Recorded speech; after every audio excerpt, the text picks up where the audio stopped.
จังนี่เบากันเบาแม่ลง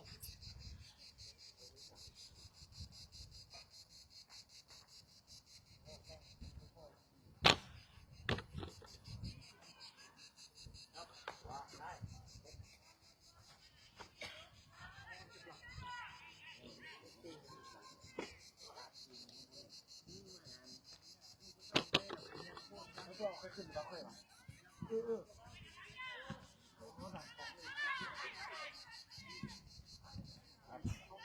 มาเย็นได้เลยครับยานเฮ้ย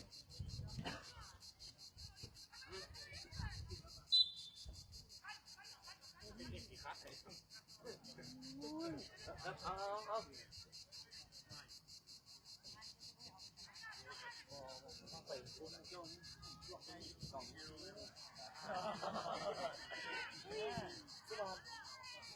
ก็ว่ามีอะไรสุดเราวินเทส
yo creo que vais a este.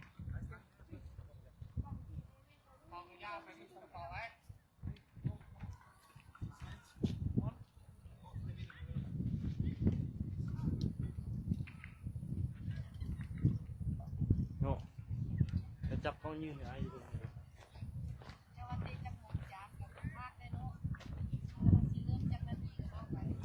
นี่แบ็กไซด์ตัวเก่งเขาเนาะ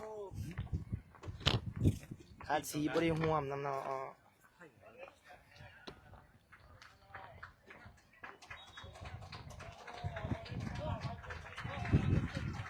200ปลายมีกภาพโดยโน่คนรอเนาะ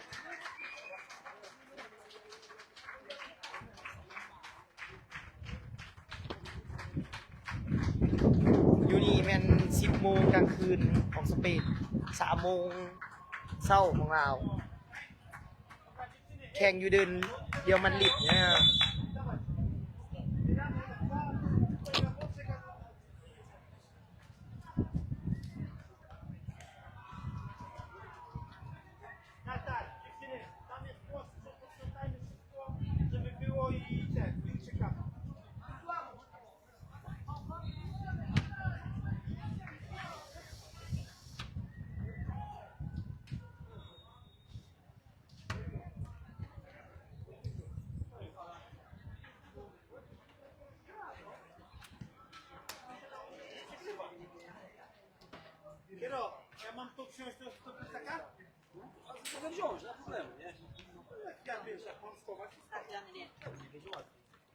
ตักจะเจ้าเฮง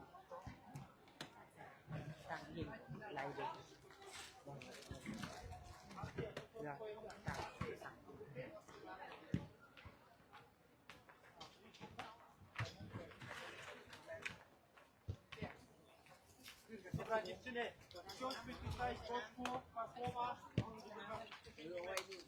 อันนี้มาใหม่เลยลุงสั่ง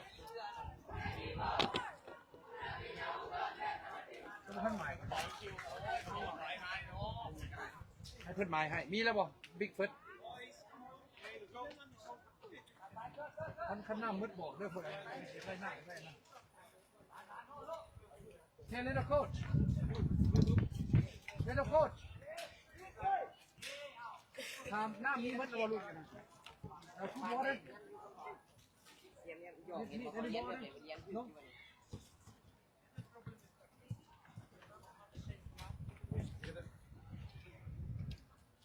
So good luck.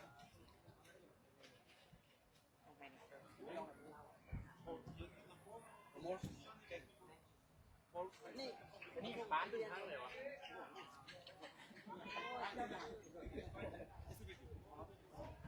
นี่เอาไว้นะพอไปเรียนกันเนาะ น้องกลางคืนแล้วยังแจ้งอยู่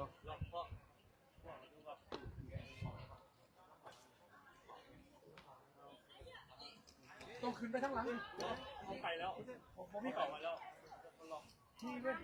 อัพเดทโอ้ยเนี่ยติดลากไม่มีทั้งนั้นไปสุดคน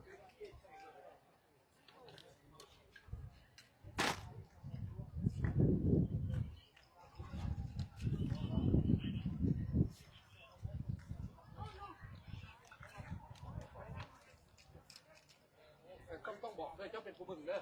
ตัวใดเขาอยากได้น้ำบอกเด้อเจ้าต้องเป็นผู้บึงไหนเจ้าเป็นซอยเจ้าต้องเป็นผู้บึงไหน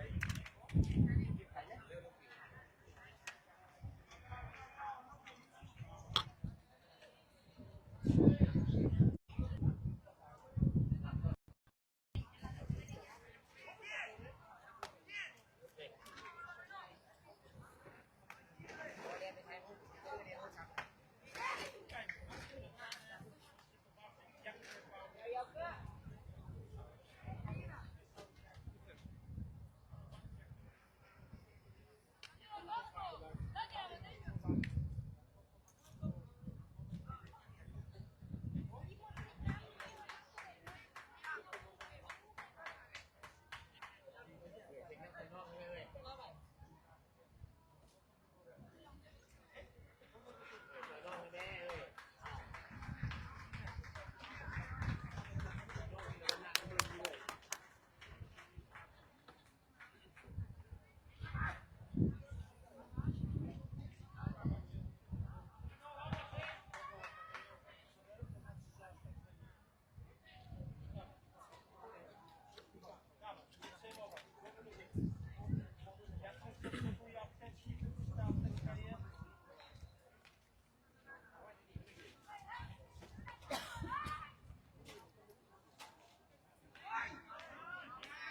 อนนี้ยังหาที่ตั้งกล้องบ่ได้เนาะแป๊บนึงขึ้นทางไหนกี้ได้สมมุตินี่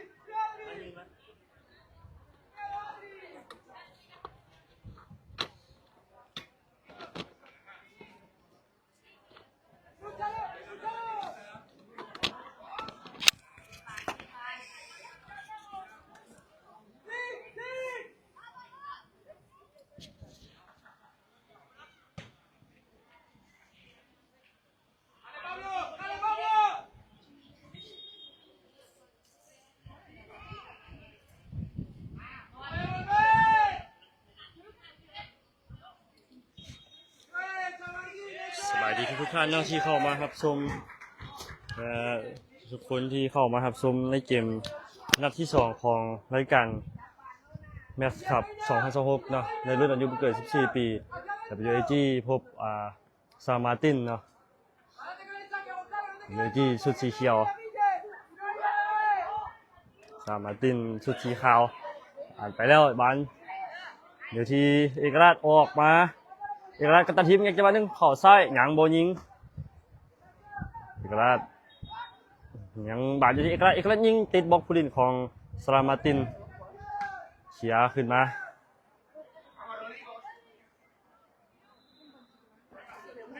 บาดอยู่ที่บิ๊กซ้าย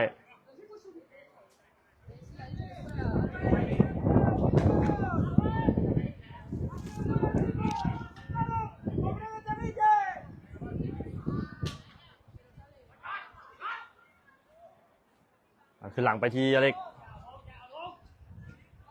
ให้เข้ากลางมาหลังที่ติโง่จะให้บูดีเนาะบานหมายเลข11เชียร์ออกข้างไปเป็นบานทุ่มของ WAG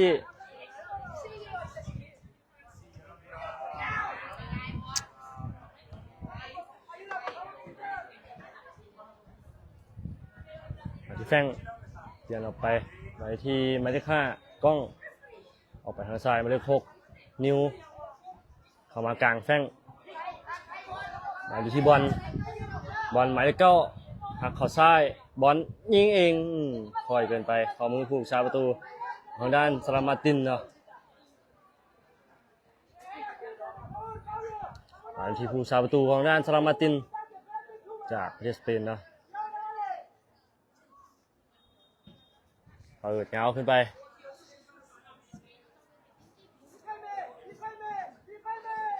อยู่ที่นิวยังได้อยู่กรรมการให้เป็นบานออกข้างไปเป็นบานยอดของทางด้านซาลามาติน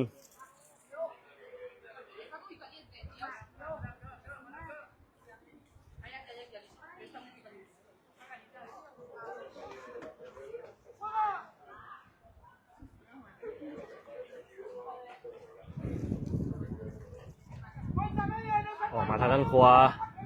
บอลอยู่ที่บอลให้ออกมาที่ด้านขวาไปแล้วลูกนี้เอกราชไปคนเดียวเลยหมายเลข7กัปตันทีมอย่างเราที่เข้าซ้ายเข้าขวาคัดเบ็ดตีอัดอย่างได้อยู่บอลอยู่ที่ติโง่เข้ามาที่เด่นกลางอย่างโบพันกล้องบอลทิกเกอร์จะให้กับแต่บาทยังได้อยู่ที่ติ๊กโลจะให้เที่ยว2แต่บุถึงขอมือผู้ชาประตูซาลามาตินเนาะ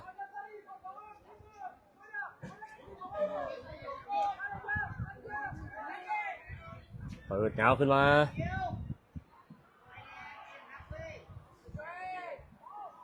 ที่ผู้เล่นของทางด้านซาลามาตินให้บานกันบุดีให้ขึ้นหลังไปบานที่อเล็กเปิดออกมาบานที่คิวหมายเลข11เข้ามาในแฟงให้เข้ากลางบอลหมายเลข9เสียบานไปยังนำเก็บมาได้บานอยู่ที่ซาลามาตินจะแทงให้ครับแล้วก็มายังเข้ามือผู้ชาประตูของด้านWAG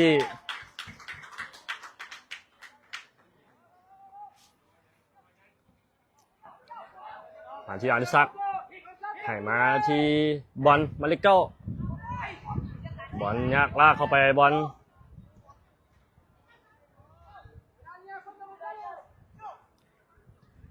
คิวผ่านเข้ามาที่หน้าประตู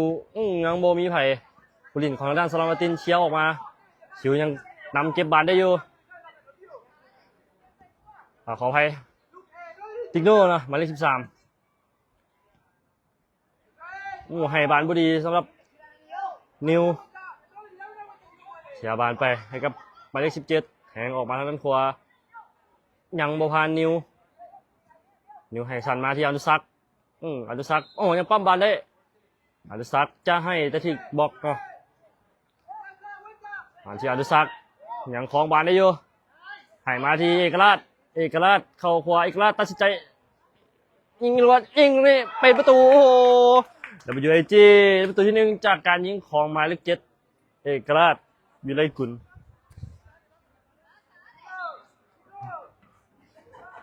กล้องกูก็ใช่ปะ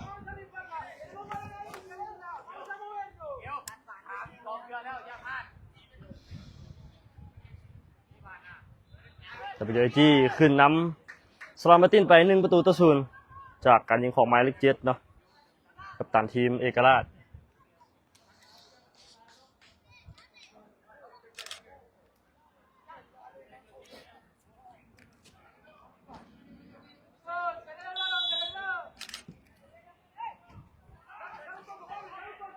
ให้มาที่ผู้ชาประตูสลามาติน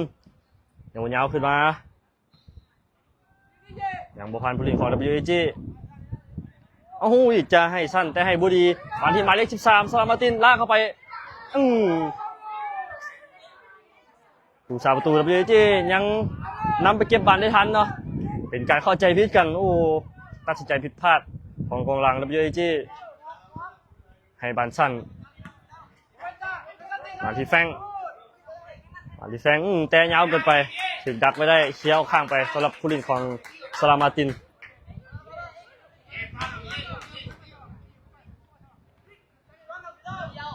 ให้มาที่อนุสักดิ์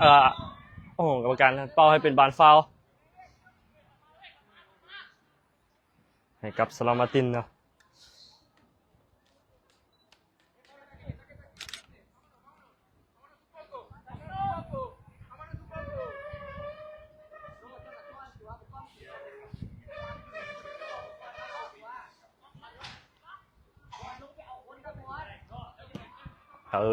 ยาวขึ้นไป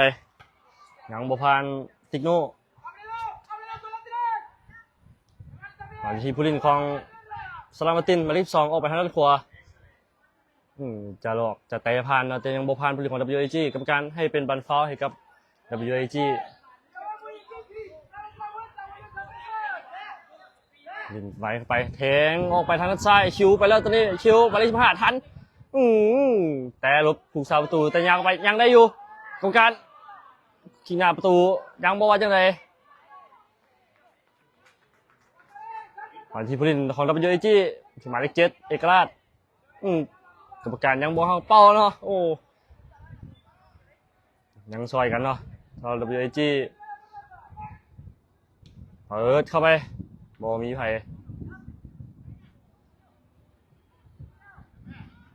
ให้เข้ามาแถว2ยิงตรงนี้ข้อมือผูกสาประตูของด้านสลามาตินยัง1-0เนาะ WAG ขึ้นนำสลามาตินจากประเทศสเปนไป1-0จากการยิงของหมายเลข7เอกราชหวานจะทีติโน่ให้ขึ้นหลังมาทิโน่กลับขึ้นหลังไปอเล็ก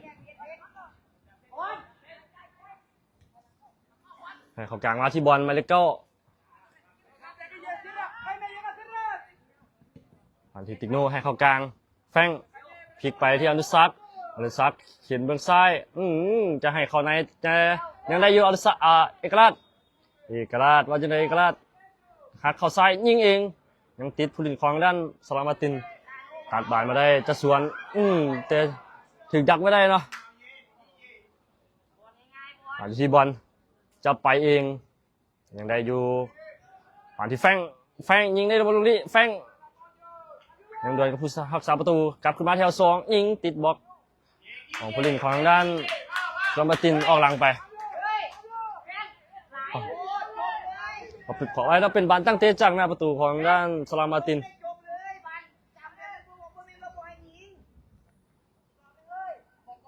สบายดีทุกท่านเนาะที่เข้ามารับชม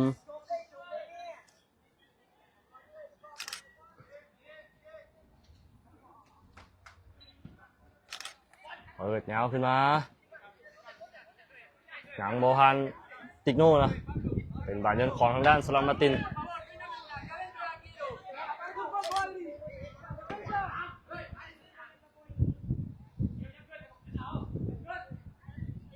ซูมสันมา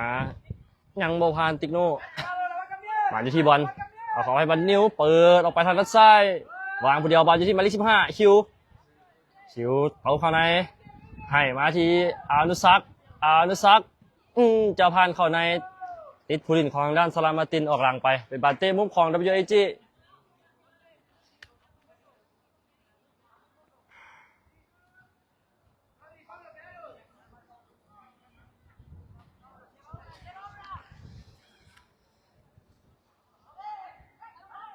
ให้สันๆมาแถวสองยิงเองเลยลูกนี้เป็นบานออกหลังไปเป็นเพียงบานตั้งเตะจากหน้าประตู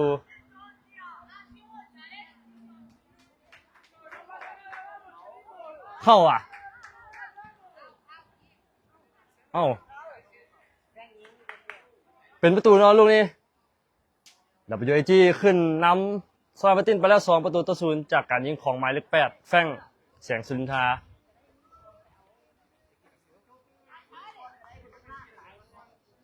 2-0นะ WAG ขึ้นนำสลามมาตินไป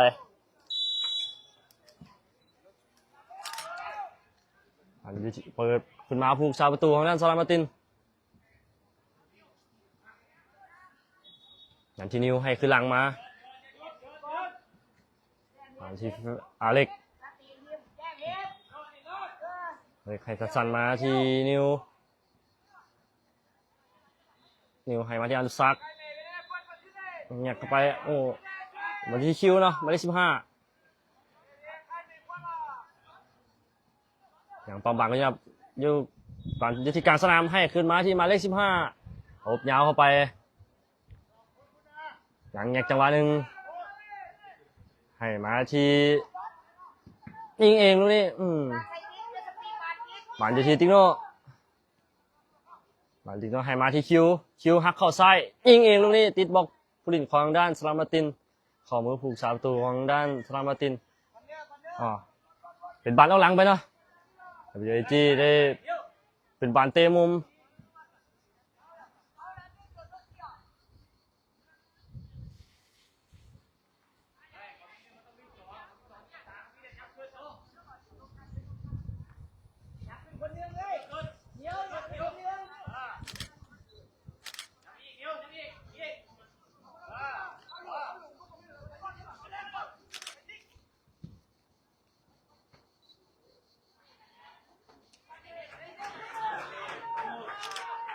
บานขอมือของผู้ชาประตูสลามมาตินไปยาวขึ้นมา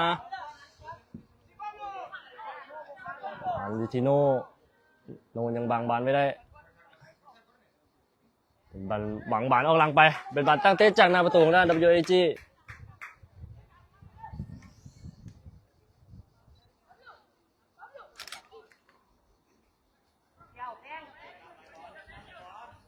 อันที่แฟงเข้ามาที่เลนกลางที่บอลอาทิตย์อนุซักโยนแทงมาหมายเลข15ยังไปได้โยนมาที่ไทเกอร์เอกราชยิงเองลูกนี้เป็นประตู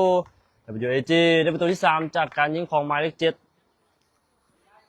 เอกราชวิไลกุล2ประตูแล้วเนาะสำหรับไทเกอร์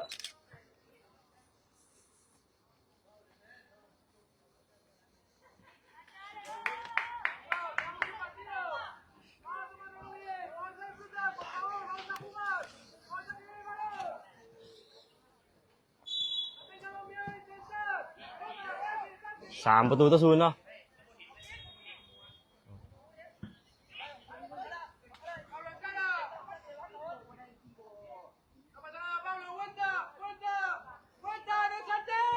ให้เข้ากลางมาที่แฟงมุมแล้วให้เข้ามาที่อนุสัก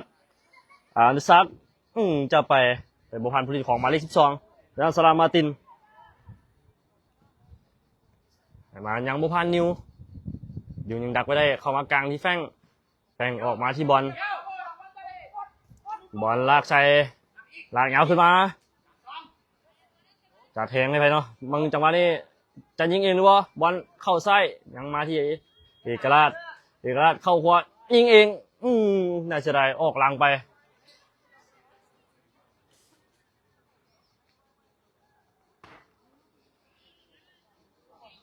เป็นบอลตั้งเตะจากหน้าประตูของด้านสลามาตินเนาะ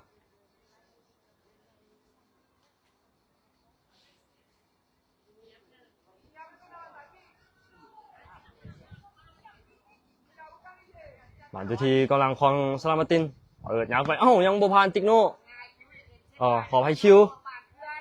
บอลที่คิวให้เข้ากลางมาที่บอลเอาไปแฟงให้เข้าในบอลที่บอลออกไปที่อนุสักยังโบพานผู้เล่นของสลามาตินเนาะ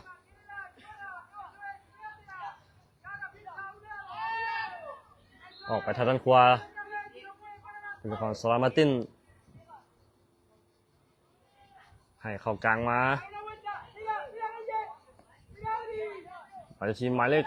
20เปิดออกไปทางด้านขวาบอลทันเป็นบอลออกข้างไปเป็นบอลทุ่มของ WAG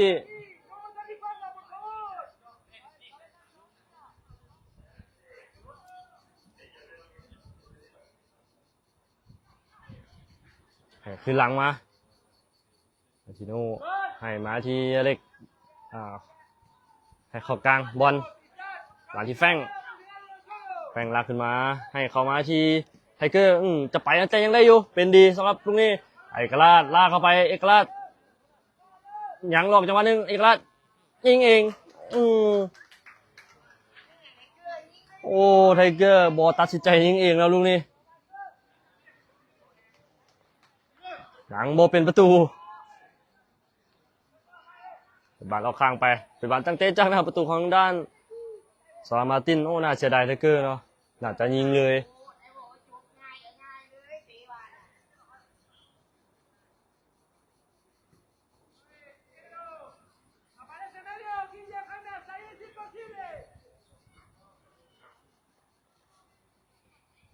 มาที่ไทเกอร์จะแก้โตได้หรือว่าลูกนี้ไทเกอร์ยิงเป็นประตูแก้มือได้เนาะสำหรับแก้มือจากลูกเมื่อกี้จะได้เนาะเอกราชได้ประตูWAG ได้ประตูที่4เนาะจากการยิงของหมายเลข7เอกราชมิเลคุณยิงผู้เดียว3ลูกแล้วนะสำหรับเอกราช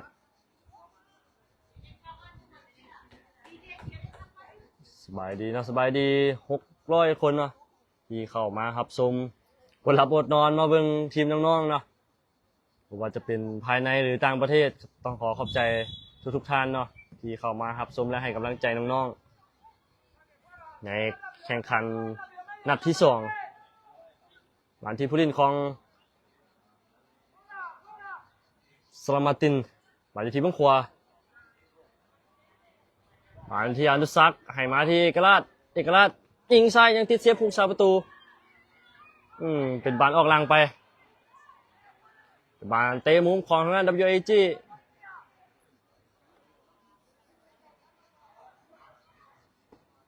4-0เนาะ WAG ขึ้นนำสลามาตินไป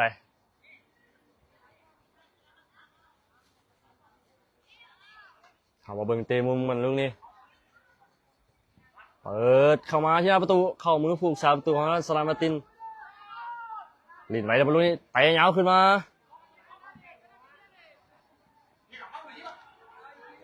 เข้ามือเชียร์เล็กให้ออกมาทางด้านขวาโน่หมายเลข4ให้มาที่เดือนกลางบอลลงไปทางด้านขวาที่ติกโน่แทงให้คิวหมายเลข11คิวลากเข้าในยังไปได้คิวเข้าซ้ายตรงนี้ให้มาที่เอกราชให้มาที่อนุสักยังยิงไม่ได้อนุสักไปได้ว่าลูกนี้ ยังบุพานพื้นของสลามาตินเป็นบาดเอาข้างไป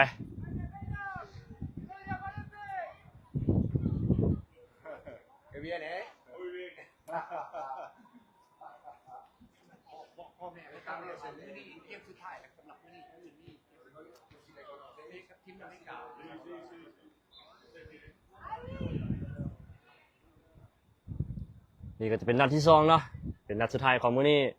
มื้ออื่นเขาจะมีการแข่งขันอีกในวันที่21เนาะ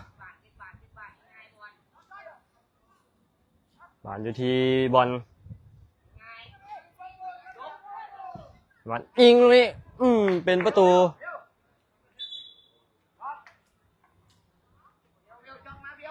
WAG ได้ประตูที่5จากการยิงของหมายเลข7เอกราชวิไลกุล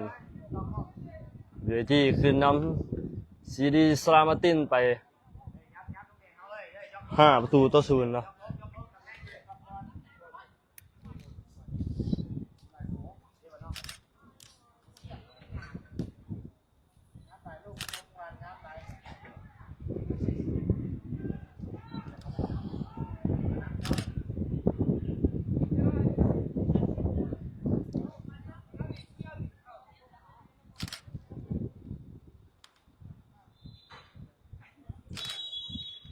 การสัญญาณเริ่มเกมการแข่งขันหลังจากที่ผู้เล่นของสลามาตินกองหลังของสลามาติน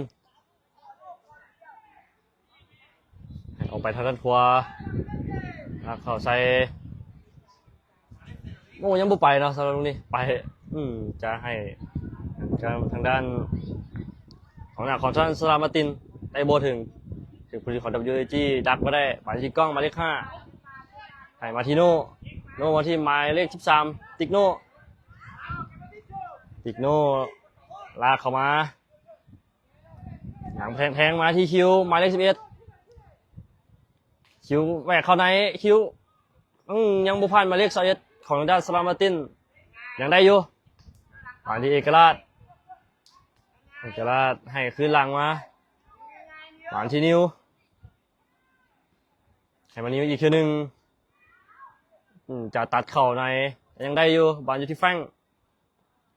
งมาที่นิวให้เข้ามาที่เอกราช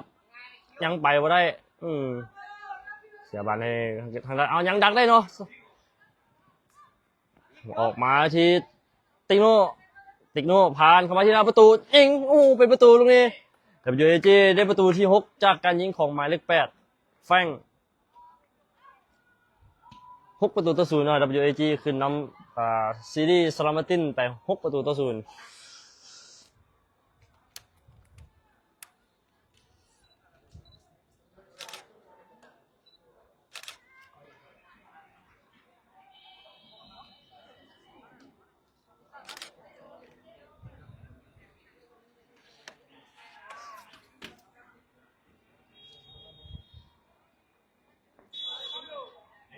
สำหรับวันนี้เขาจะแข่งขันเป็นนัดสุดท้ายเนาะเหลืออีก2แมตช์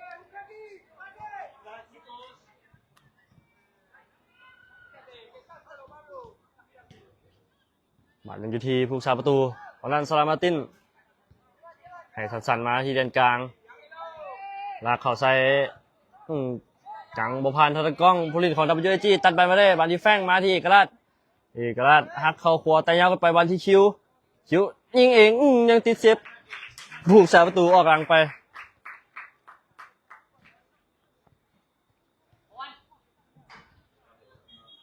สำหรับการแข่งขันในแมตช์ต่อไปเนาะเขาจะเจอกับทีมจากอเมริกาเนาะในเวลา 12 โมงของสเปนในเวลา 17 โมง00ในเวลาลาวเนาะเขาจะเจอทีมจากอเมริกาเนาะฟอร์มอะคาเดมี่เป็นประตูเนาะเปิดมุมเข้ามาจังหวะนี้มัวต่ำเข้าไป WAG ได้ประตูที่7จากการยิงของบอลนะหัวต่ำเข้าไป7-0เนาะ WAG ขึ้นนำสลามาตินไป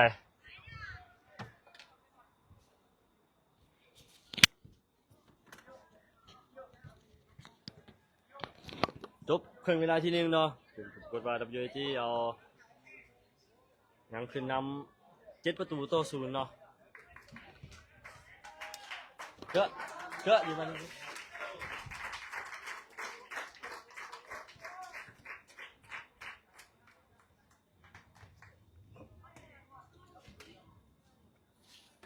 พอขอบใจทุกท่านเนาะที่เข้ามารับชมเอาภาคผิดพลาดประการใดก็ต้องขอโทษขออภัยเนาะเว้าผิดเว้าถูกเนาะต้องขอโทษมานาทีนี้ด้วยตอนนี้ก็เป็นเวลา 10:30 เนาะของเวลาสเปน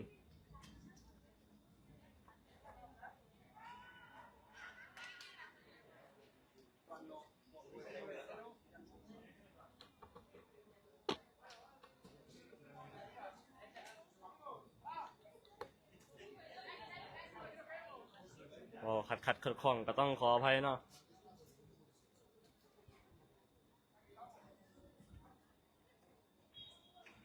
ขอบใจทุกคนที่เข้ามารับชมและเชียร์ทีมน้องๆของพวกเราในนัดที่2และขอบใจทุกการสนับสนุนเนาะไม่ว่าจะเป็นภาคส่วนใดก็ขอขอบใจทุกท่านที่เข้ามาสนับสนุนให้กับ WAG ของพวกเขาขอบใจทาง eSIM เนาะที่ให้ความสะดวกสบายeSIM ของ Infinity เนาะที่ให้ความสะดวกสบายในการไลฟ์สดให้ทุกท่านได้รับชมในมือนี้และทุกแมตช์ที่ผ่านมาต้องขอขอบใจทางผู้ใหญ่ใจดี Infinity ด้วยและขอขอบใจสนามบ้านสร้างที่ให้การสะดวกสบายในการซ้อมเนาะในการฝึกซ้อมของน้องๆ WAG ขอบใจนมโฟร์โมดที่ให้การสนับสนุนให้เครื่องดื่มดีๆให้น้องๆได้ดื่มได้กินขอบใจทานซุปสนาเนาะทานสนะซุปเนาะซุปสนะขออภัยซุปสนะฟาร์มที่เป็นอาหารการกินให้กับน้องๆก่อนเดินทางมาที่ประเทศสเปนขอขอบใจทุกภาคส่วนขอขอบใจโรงเรียนนานาชาติเกียรติศักดิ์เนาะที่ให้ทุนการศึกษาน้องๆได้ทำเรียนในโรงเรียนดีๆขอบใจทุกท่านที่ให้การสนับสนุนเพื่อโค้ชหรือว่าเขาบอล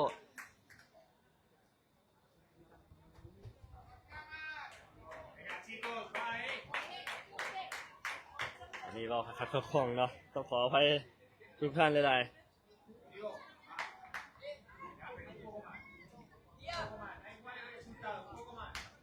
ในรายการที่ผ่านมาในรุ่น10 ปีเนาะ10 ปีที่ได้แชมป์ไปเราก็ได้มี100 ปลายทีมเนาะที่เข้าร่วมมีทั้งหมด5 กลุ่มในนั้นมี WAG พวกเขาก็สามารถเอาแชมป์กับประเทศลาวไปได้นะอยู่ที่บาร์เซโลนาในรุ่นอายุบ่เกิน10 ปี นี่ก็จะเป็นรุ่นอายุบ่เกิน14 ปีเนาะที่ร่วมรายการแมสคัพ2026ใน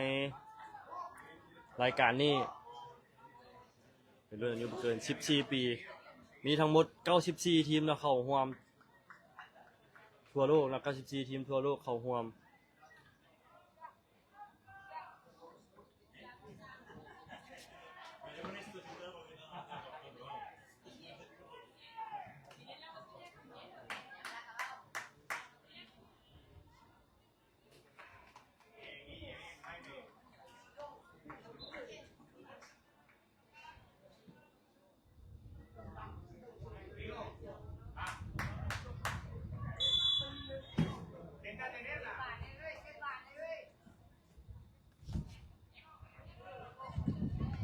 อยู่ที่อนุสักษ์อนุสักษ์เปลี่ยนมาเป็นกัปตันทีมเนาะอนุสักษ์เปลี่ยนมาเป็นกัปตันทีมแล้วหมายเลข10ที่คุณเคยฝ่ายยังชูทีแฟงให้มาที่โน่ออกมาที่ติกโน่มาที่คูเปอร์เนาะหมายเลข16 มาแต่อเมริกาเนาะเป็นผู้เล่นคนเดียวเนาะที่มาแต่อเมริกามาร่วมแข่งขันนำเฮาคือหมายเลข16เป็นคูเปอร์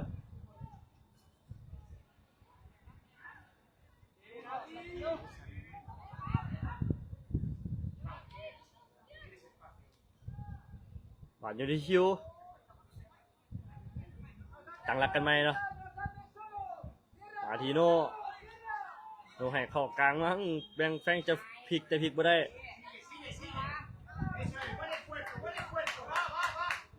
ให้ออกมาบานที่หมายเลข15คิวยังได้อยู่บานที่อาดุซักเป็นกัปตันเปลี่ยนมาเป็นกัปตันทีมแล้วอาดุซักเปลี่ยนจากเอกราชหมายเลข7อายเพิ่นเนาะให้มาเป็นกัปตันทีมแทนWIG ตั้งสองเนาะจะมีการเปลี่ยนผู้เล่นทั้ง3คนแล้วกันเนาะเป็นผู้รักษาประตูซันนี่เนาะหมายเลข2แล้วก็มีหมายเลข16มาจากอเมริกา1คนชื่อคูเปอร์ที่คูเปอร์ให้ออกมาทีคิวออกไปทางด้านซ้ายมาที่หมายเลข14มาที่พอต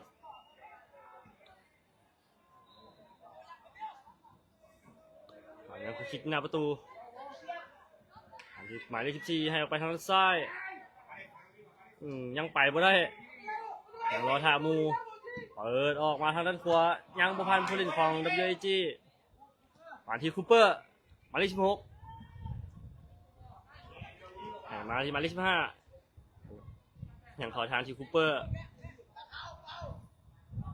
มาที่หมายเลข14เข้ามาถึงเดินกลางหมายเลข5กล้องขึ้นหลังไปมาที่นิวให้เข้าไงมา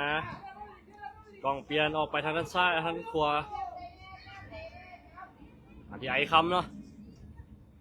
ไอคำให้เข้ามาที่เดินกลางมาที่แฟงมาที่อันดุซักเขาให้คูเปอร์เนาะหุ่นน้อยๆคล้ายคือกัน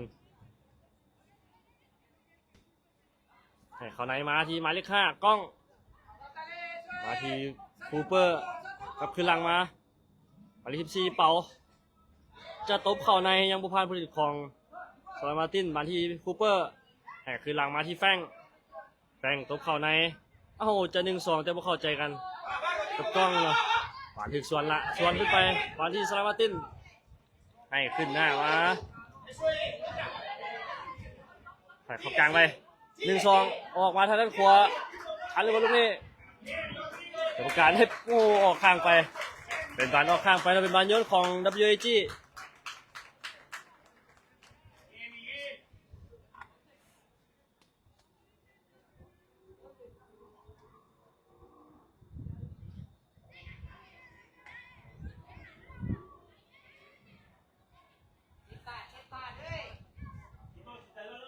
ให้มาที่อเล็กเปลี่ยนฝากออกไปปั่นอยู่ที่คิว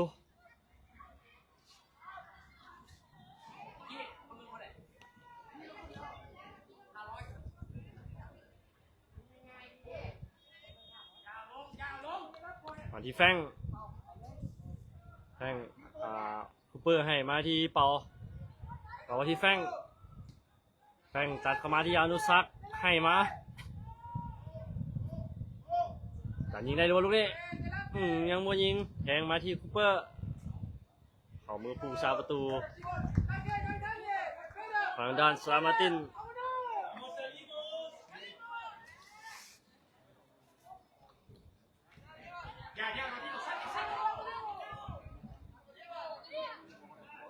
แฟงยังนำบานมานะกรรมการให้เป็นบอลฟาวล์ครับซามาตินเป็นบานได้ฟรีคิก7-0เนาะ WIG ยิงขึ้นนำซามาตินไปการยิงของหมายเลข7เนาะยิงผู้เดียว4ประตูแฟง2ประตู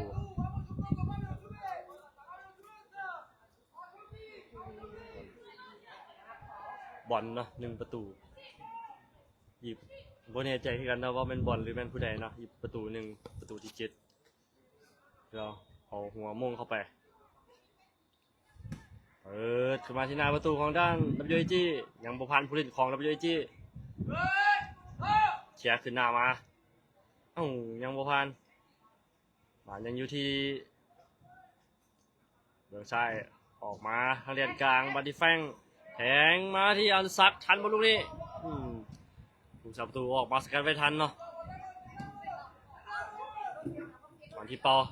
แห่มาที่อันดุซักหลอกจังหวะหนึ่งเอ้าไตอัดแฟงยังบอทันบอลอยู่ที่หมายเลข14เปาเข้าซ้ายเปายิงเองดูดิเข้ามือผู้ชาประตู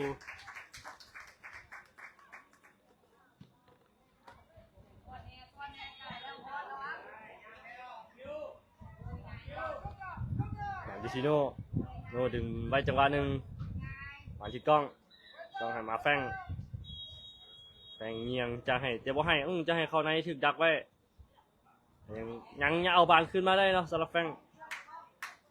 มาที่คูเปอร์มาที่16ให้ออกมาที่คิวมาเลข15ฮักเข้าหัวยังมาที่อารุซักปั่นโค้งเป็นประตูยิงนิ่มๆเข้าไปเนาะอารุซักกับตันทีมเปลี่ยนจากเอกราชนะเป็นกัปตันทีมWAG ได้ประตูที่8จากการยิงของหมายเลข10นุซักมีไรคุณ8 ประตูต่อ 0นะ WAG ขึ้นนำซีรีส์สลามาตินไป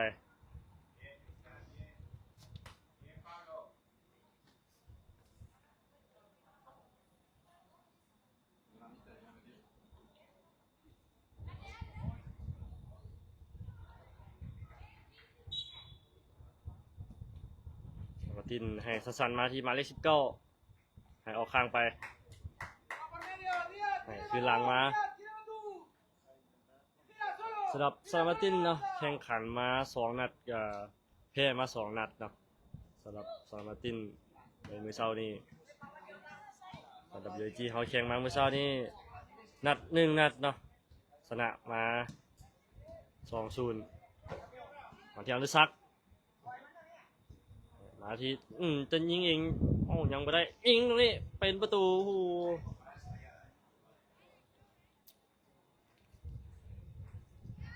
WAG ได้ประตูที่9จากการยิงของแฟงเนาะหมายเลข8 9 ประตูต่อ 0เนาะ WAG คือนำสลามาตินไป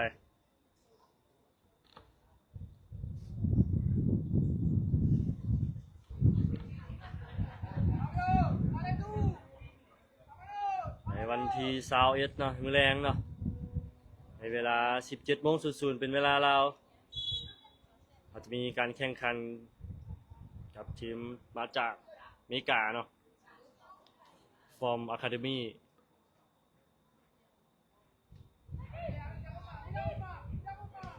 เปิดออกมาทางด้านขวาจับยาวเกินไปอันดีที่เปาให้เข้ากลางมาแฟงมาที่คิวเข้ามาที่เลนกลางให้มาที่อนุซักให้มาจะมาเลข15คิวมาที่ไอคัมยิงเองดูนี่ตับคานฟงมาโอ้โหซูเปอร์ยังนำบาดได้บ่ยังบ่ทันผู้เล่นของทางด้านสลามาตินนะ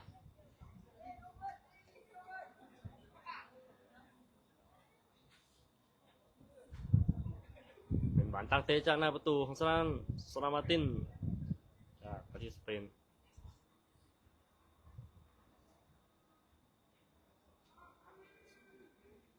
สำหรับรายการนี้เนาะมีทีมเข้าร่วม94 ทีมทั่วโลกเนาะหนึ่งในนั้นครับก็จะเป็น WAG หนึ่งเดียวจากประเทศลาวที่เข้าร่วมวิธีเดินกลางผู้เล่นของสลามาตินให้ออกมาหมายเลข4ไงมองมุมแล้วโยนบอลมีไผ่หวานดิวทีซันนี่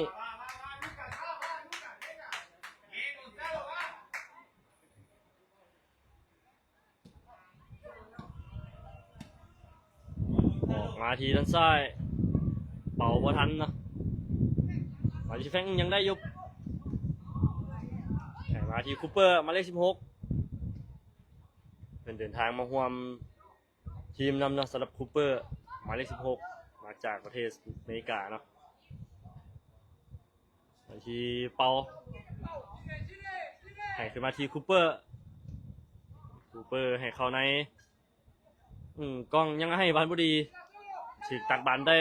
สวนกลับหรือเปล่าเนาะบานที่สมาร์ตินสวนกลับลูกนี้ทันบ่ซันนี่ซันนี่ออกมาตัดบานได้ทันเนาะสำหรับลูกนี้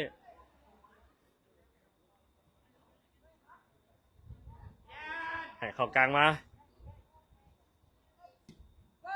ที่คูเปอร์กลับขึ้นหลังไปที่โน่มาอีกเทื่อนึงที่กล้องออกมาที่แฟงแลกใส่ตัดเข้าในให้มาที่คูเปอร์หมายเลข16คูเปอร์ยังไปไม่ได้ให้มาที่กล้องเข้าในอัลตุซักจะให้กับหมายเลข15คิวเป็นบานเราข้ามบรรทุกของ WAG ทุ่มสั่นๆมาที่กล้องกล้องสะดุดเนาะมาที่คูเปอร์ให้ขึ้นล่างไปออกไปทางด้านขวาไอคำจะให้เข้าในติดผู้เล่นของสลามาตินเชียร์ออกข้างไปเป็นบันทุ่มของ WAG 9 ประตูต่อ 0เนาะสำหรับ WAG คือนำสลามาตินไป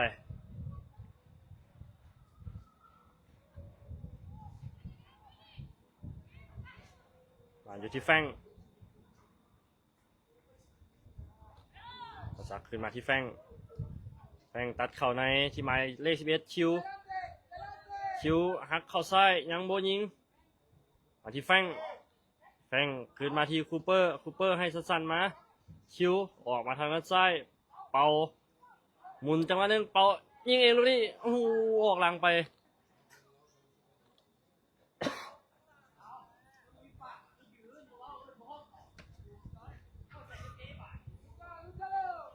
บาดตั้งเตะจากหน้าประตูของทางด้านสลามาติน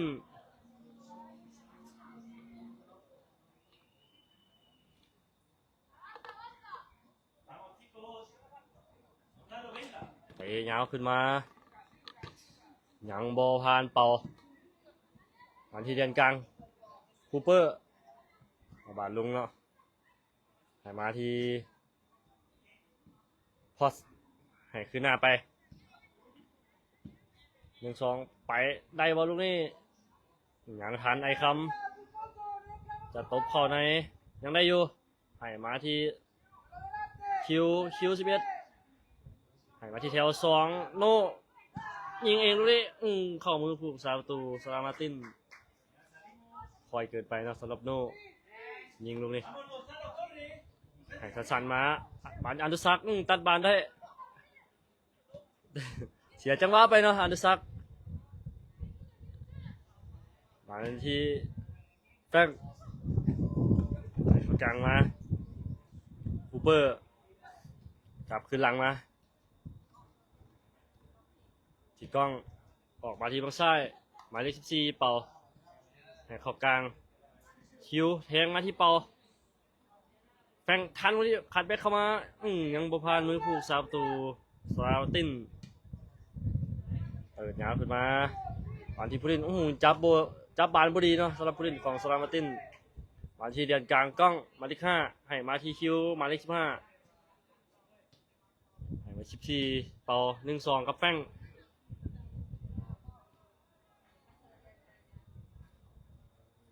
ยังอยู่ที่แฟงจะให้คืนมาที่เป่าถือผู้เล่นของสลามาตินเชียร์ออกข้างไปเป็นบานโยนของ WAG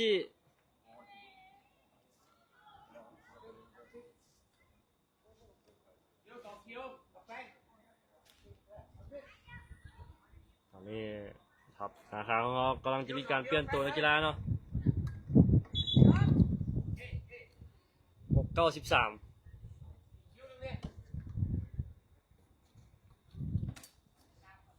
หมายเลข9แมนบอลหมายเลข6นิวหมายเลข13ติกโน่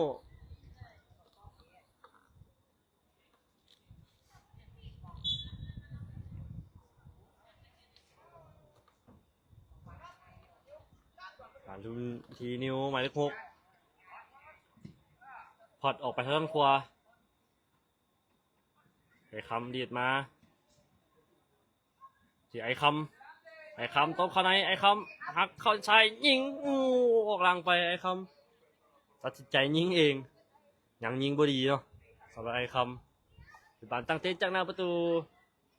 ของด้านสลามาติน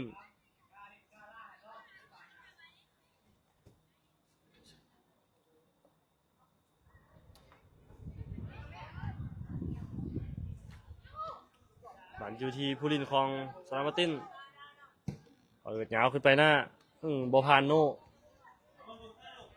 บานที่เปาให้มาที่นิวเปลี่ยนฝากออกไปที่ไอ้คำ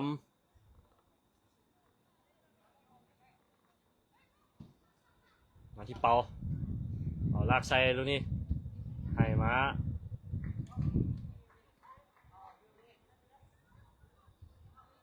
เป่าอีกทีหนึ่งให้ออกไปทางด้านขวาบอลตบเข้าซ้ายบอลแวกเข้าในได้หรือบอลลูกนี้ให้ออกมาที่ด้านซ้ายผ่านเข้ามาที่หน้าประตูเฮงเกินไปแต่ยังนำบอลได้อยู่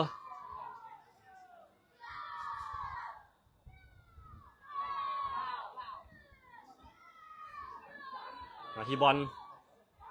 ยังหน้าประตูให้มาที่อดิศักดิ์ปั้นเข้ามือผู้รักษาประตู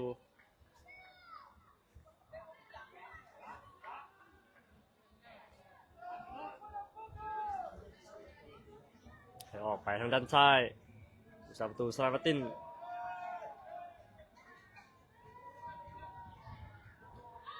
เดินหลังมาที่กองหลังสลามาตินมาที่หมายเลข4เอาบาลลงโง่ยาวขึ้นมาบอทันเนาะโนดักได้ให้เข้ากลางมานิวคูเปอร์แทงมาที่หมายเลข15ให้ออกไป14เป่าเป็นบอลยาวซัก1-2เป่าตบเข้าในเป่ายิงเองต่อข้างประตูไป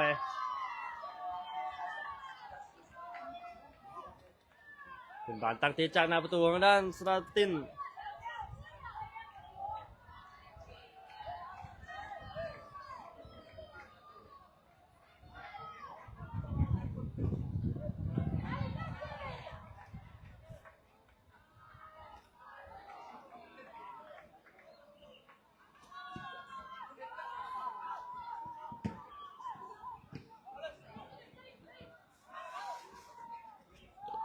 ทีนิวกล้องเข้าในอนุสักเทงโบพานพูลินสลับตินเชียวออกมา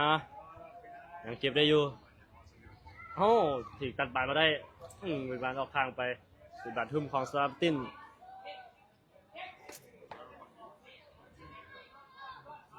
ประตูตัวศูนย์ยูไอจีขึ้นนำสลับติน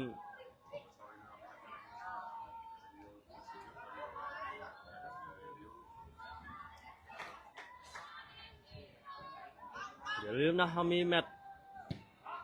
อีก1 แมตช์เนาะในวันที่21เวลา 17:00 เป็นเวลาประเทศลาวเราจะมีการแข่งขันกับทีมมาจากอเมริกาฟอร์มอะคาเดมี่ในเวลา 17:00 เป็นเวลาประเทศลาว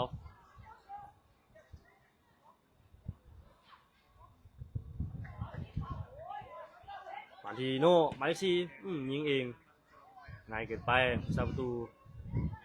หับข่าวมือไอ้ยาวขึ้นมา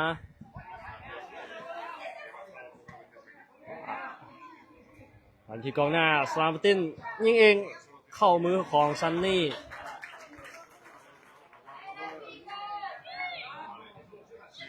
ให้สั้นๆมาเข้าในหมายเลข4โน่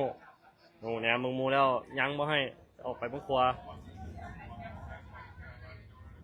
แทงมาที่อนุสักกร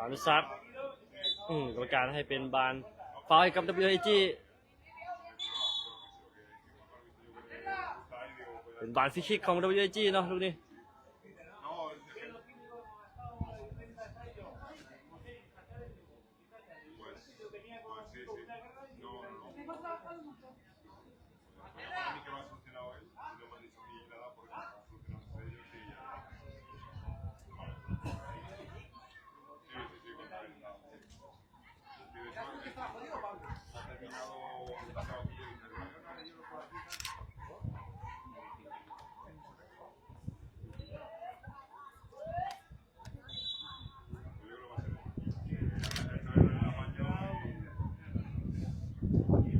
ดเข้ามาเป็นบาสออกหลังไปมีอย่างเกิดขึ้นนะเป็นบาสตั้งเตะจากหน้าประตูของด้านสลาวัตตินนะ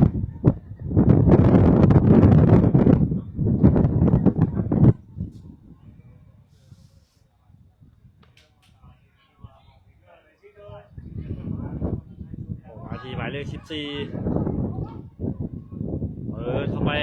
หน้าประตูคูเปอร์บ่ถึงเขาเดินกลางมาที่อนุสักหูยควยให้มาที่กล้องยิงเองเรื่องนี้เป็นหมายเลข9เนาะ WAG ได้ประตูที่10จากการยิงของหมายเลข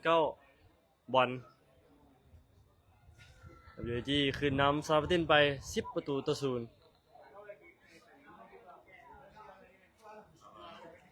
จากการยิงของหมายเลข9ก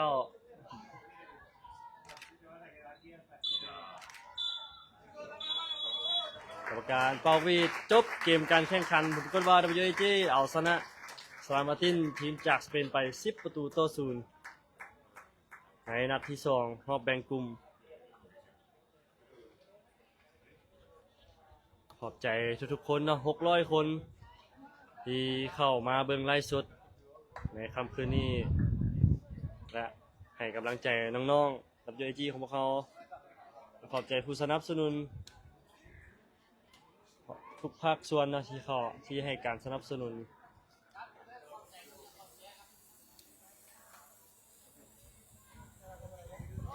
10ประตูต่อ0นะ WAG ขึ้นเอาชนะซาโรตินไป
เอา3ไปน้องกันแล้ว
เดี๋ยวเขาจะลงไป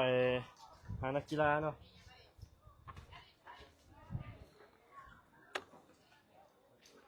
เยอะฮะ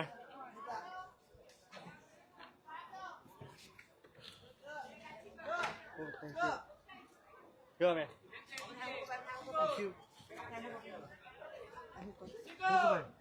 นี่เมื่อกี้มันจับโทรศัพท์มาแล้วมึงยังอีกมัน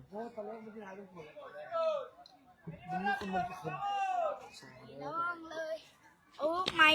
คือบ่ใส่ไม่ลองเลย ไม่สวยเลย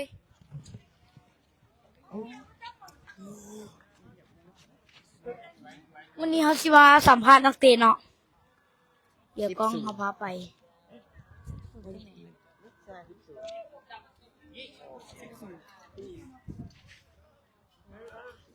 สวัสดีครับ ลูกกี้ สัมภาษณ์กันครับ สัมภาษณ์ครับ สัมภาษณ์ครับ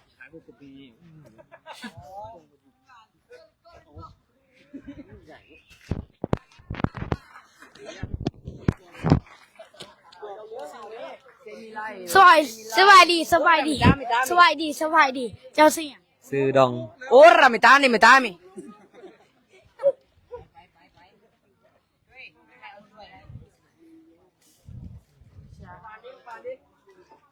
สภาพตอนนี้เราอยากนอนเนี่ยพี่น้องไม่ไหวแล้วนอนอยากน เกิด อน สมภาษณ์เขาไป ลักกี้เขาเจ้าอ่ะ วันไร ให้หูตัว ทางฮุบตัว ผีใหม่มันเข้า บ่เสือค่ะ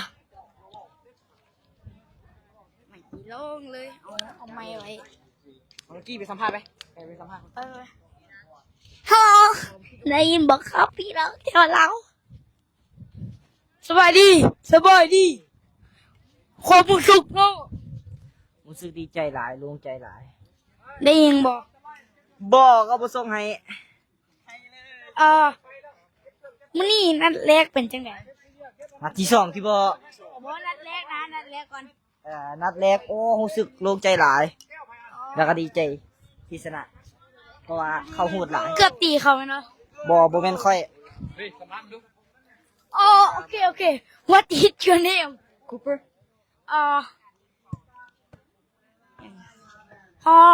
how old are you 13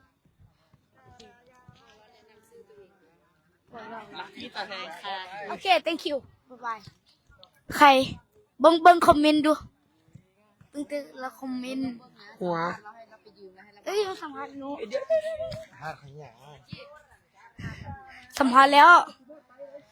สบายดี เจ้าชื่อหยัง ซื้อลักกี้ ความรู้สึกเจ้าเป็นจังได รู้สึกดีใจ ได้ยินจากลูกบ่ โอ้ยยิง3 ลูกมัน ฝากติดตามมีเรื่องอื่นเขาพวกเขา หมื่น ให้อปอสัมภาษณ์ภาษากุมมุ ภาษาสเปนเดกองเชียร์เมืองหินเฮือให้กำลังใจเป้าใส่นมเพื่อเป้าเขาบอกนี่นะ มันชอบใจมาใส่เนื้อใส่เนื้ออันนี้มี อ๋อแนะนำตัวเขาขอเขาภาษากุมุ ภาษากุมมุ ศาลา เจ้าบอก ภาษากะมู เอามือเออ บอกกะมูเลยก่อน สมัยเลย อย่าหัว โอ้ได้จะก็บอกแม่ สบายดีไปซัวไอเปาเอาเปาเนี่ย สมัยเลยโอ้ซื้อเอาเป่า เอาฝากเสียง เขาเจ้าเชียงแม่มือ ฝากเสียให้เดิมปมกี่ประมาณจังหวะ มันจะมอง 5 โมงเรา เมนทำมึงเศร้า 7 โมงเรา 7 โมงเช้าอ่ะ 7 โมงเรา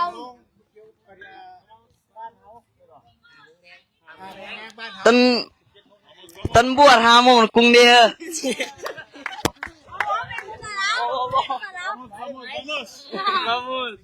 ไม่นี่ดิ 5 โมงเราเด้อ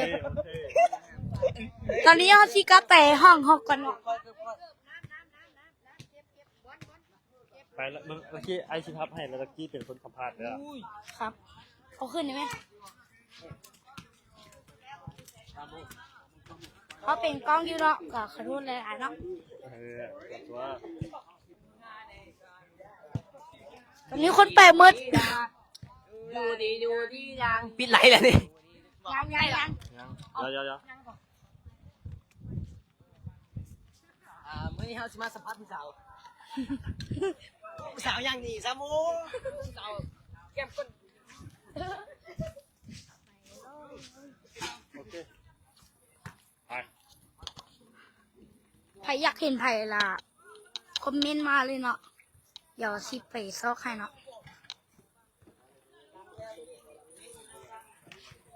ให้อนุสักษ์เป้าแน่ให้อนุสักษ์เป้าแน่ เด้อนุสักษ์จะคนเบิ่งอย่าคนเบิ่งอย่าคนก่อน อ๋อเฮาสิ เรือ200 เดี๋ยวเฮาก็ต้องกลับบ้านเนาะ เยอะสนุกเดี๋ยวสนุกเปีย อันนี้เนาะเฮาก็ซื้อลักกี้เนาะเป็นผู้ช่วยโค้ด มีมาเอกต่ำได้ เดี๋ยวมีคนขอสัมภาษณ์อันนี้ก็จะแม่นแนะนำตัวก่อนเนาะอัน มาจากหมู่แม่ภาษาเยอะไหม แล้วยังวะ สมัยเลย สมัยละเบลเกตอุตรเมมาตริส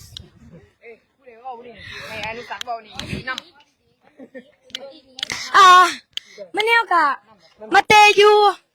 เดินของมาดริดเนาะอันนี้มันจะเป็นเดินของมาดริด อันนั้นแม่มันว่านะอู้กูกับเบิ้งเป็นยังไงเนาะอย่าเสมอบอกเบิ้งจะบอกคนจับกล่องหัวเลย เข้าใจฝักทรงวัคซีน ไม่รู้เขาจะไม่รู้ อิสมะโอ้โหแล้วก็ดีใจนะมันเนี่ยเขาเก็บ3 แต้มได้เนาะถือว่ากินไป90เนาะเป็น10 โอ้ยโน 90เนาะเจ้าอะไร เจ้าอะไร90เนาะเจ้าอะไร90เนาะถ้า10มันสิบ่น่าเบิ่งปานใดเนาะเจ้าก็เลยเอา90เนาะกฎกติกาเขาเจ้าให้บ่เกิน10 ลูกเนาะให้แต่9 ลูกมันยิงแพ้กับ10 ลูกเนาะมื้อก็ฟักเสียงน้องๆเลยนะจะมงอ่ะ17 โมง00ของประเทศลาวนี่เลยกับเมกาฟอร์มอะคาเดมี่ประเทศอเมริกาขอบใจไปสัมภาษณ์ต่อเนาะฟ้าเดี๋ยวฟ้าปิดเบิ่งคอมเมนต์แน่ คนคอมเมนต์ คุยแบบคอมเมนต์แล้ว มืดหน่อยนึงเนาะโ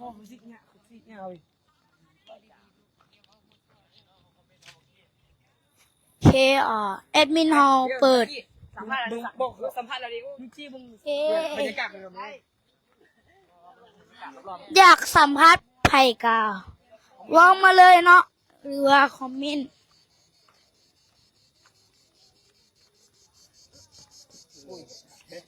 เน้นเนาะ17 โมง00ลาว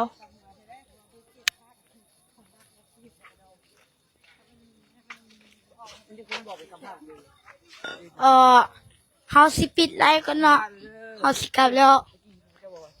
ขอปิดไลฟ์เด้อขอขอบใจ บ๊ายบาย Hello I see you จะติดต่อ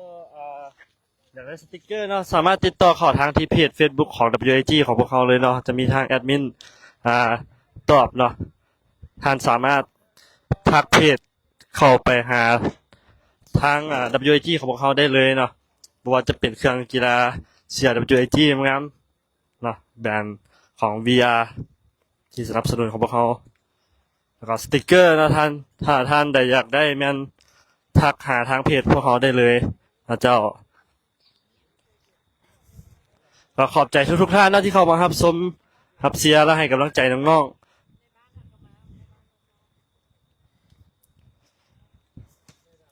ตอนนี้เขากำลังเดินทาง